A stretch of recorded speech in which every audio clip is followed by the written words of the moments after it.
This is going to be my non-spoiler review for Deadpool and Wolverine. So if you haven't seen this movie, this is a safe space, and I will upload a spoiler video sometime later. Maybe on Monday. I want all of you guys to at least have seen this movie so we can discuss it. Also, Marvel has a San Diego Comic-Con panel, so quite honestly, there's going to be a lot coming out on this page this weekend. But anyways, what did I think about Deadpool and Wolverine? This is kind of just a general basis review.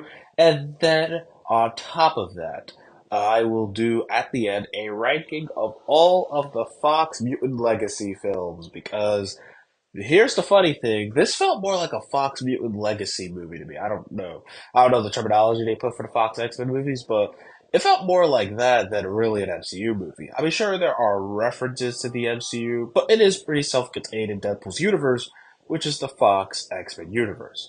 Now, what did I actually think about the movie itself? Overall, I had fun with this movie. It's not the greatest movie of all time. I'm going to dive into a little bit of the issues, which is non-spoilery issues. But for the most part, if you are going in here looking for a more, hold on, my bad, I gotta clear my throat. But if you are looking for a like game-changing, universe-changing movie, you're not gonna get that here. Deadpool and Wolverine is very much a self-contained story that uses multiverse elements about Deadpool and Wolverine. Basically, Deadpool wants to serve a higher purpose, and that's kind of the journey he goes through this whole movie. And Wolverine, I liked Wolverine. I like Hugh Jackman playing the character. He really felt like he was more like the comics version of Wolverine this go around. And I just really enjoyed his performances as performance as Wolverine. I thought it was very dynamic, very interesting, and I thought it was well, it's hard to do a non-spoiler review. But basically, I just enjoyed Hugh Jackman in the role as Wolverine. I did wish the emotional moments with him that they expanded on it a little more and really get into it. But overall, I thought the arc he had and the character journey he had to go through was overall pretty well handled. And I think the emotion they had for Deadpool and the arc he had to go through was also very decently handled. But like the other two Deadpool movies, this is very much a comedy movie first. So I don't know. I mean, I know a lot of MCU fans are tired of the MCU's comedy. For me personally, I found this to be the funniest movie Marvel Studios has ever released. Like, I know that's a heavy bar. And again, Guardians of the Galaxy was pretty funny. I thought Ant-Man was kind of corny with the jokes. I never found the Ant-Man movies funny, to be honest. I found older jokes kind of corny. But again, humor is subjective. And to be honest, I like Deadpool's style of humor more than like the traditional MCU humor. They even make fun of the "he's right behind me, isn't he?" But it works for a Deadpool movie because you know they are actually poking fun at that meme here, and like everything kind of gets it. Some jokes about some things I did not really like, but for the most part, the jokes in here were pretty good. Now, obviously, I know all you guys care about are the cameos, so you can do backflips in your seat and say, "Oh my God, I can't believe this character came in." And me personally, I don't care about cameos like that. Like, I don't mind a good cameo, like Stan Lee cameo. I don't mind that. Rest in peace, Stan Lee. Like, I don't mind a good cameo, but my problem is that I don't want like the whole movie. I was one of my concerns was that the whole movie was just going to be nothing but cameos, and I feel like the way they handled the cameos actually worked in the narrative of the story they were telling. Like, I never really thought once that, oh, a character showed up and it was meaningless. Like how in Doctor Strange in the Multiverse of Madness, you have the entire Illuminati, and you're just wondering why are they even in the movie? They could have cut it. Here in Deadpool, I feel like the cameos actually did service the story that they were trying to tell with this movie. So overall, I'm not a big cameo guy.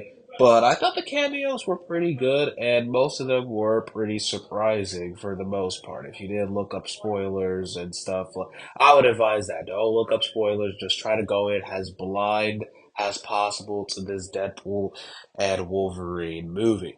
So yeah, overall, I like the comedy of the movie. The action was pretty good. There, the sequence in the car, they kind of teased a little bit, but they didn't show the full thing, and it was glorious. And then obviously the first sequence where they're in the void next to the 20th Century Fox logo, I thought that fight sequence was pretty cool. And I thought like the action was very breezy for the most part. Like I don't like it was inventive with the Deadpool versus Wolverine stuff. It may have been a little bit more pretty traditional when you talk about the other action sequences, but I really feel like the way they played around with Deadpool and Wolverine's powers and abilities was really fun, and I gotta give Sean Levy credit for that. Plus the opening sequence. Now, I've seen a lot of people say this rivals the first Deadpool movie's opening sequence, and I don't personally think it does, but it is a pretty amazing opening for the movie. Like it is a strong it's a strong way to kick off the movie, and it right from the get go set the tone that this is really an R rated movie. Now, this is a more comedic R rated movie, to be fair, but I think the way they used the R rating was pretty well handled for the most part. I don't feel like they really sanitized it too much.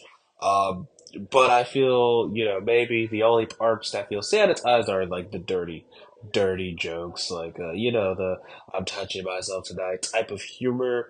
It's sprinkled throughout the movie, but it's not excessive, and I actually appreciate that because I mean I like dirty jokes. Don't get me wrong, like a good dirty joke will definitely have me laughing, but I don't need it to be as excessive. I think the first movie handled it well. I think the second one handled it better. This one doesn't really have that, but I think the humor was overall strong. So yeah, as a comedy film, as a multiverse movie, I had fun. This is the most fun I've had with a multiverse movie. Sorry for the background noise. Hold on. That's New York for you. It's just still going. Hold on. Yep. Jeez, I should cut that whole portion, but we're not gonna cut it because in some meta sense it was meant to be.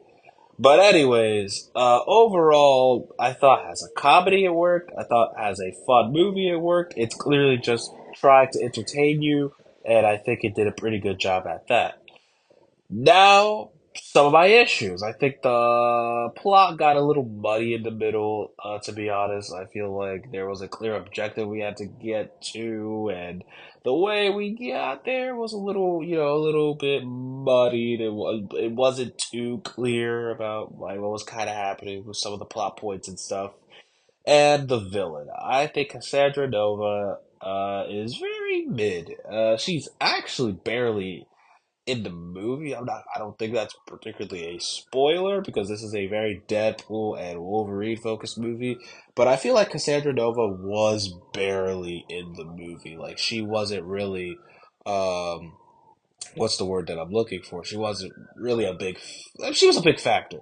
I guess it's just I expected more screen time from her, and also her as a villain, I thought was bad. There was nothing. I mean, she was overpowered as hell, but I just didn't really find her compelling enough as a character. And like most of the character work between her and the other characters, I feel like the other characters really carried her. Oh my god, what is happening in the background, bruh? So, I wasn't that big on Cassandra Nova as a villain. I feel like the Deadpool movies, their weakest spot are always their villains, to be honest. I feel like Deadpool 2 was the best villain with Juggernaut. But overall, I thought Deadpool and Wolverine was a pretty fun time, and I would give it an 8 out of 10, which now leads us to the ranking of all of the Fox X-Men movies, and this is going to be my final ranking for all of them. So, since I think this is going to be the last Fox mutant movie we're getting before the MCU eventually reboots the X-Men, it's time to rank all of these, and it's time to say goodbye to 20th Century Fox's run on the X-Men.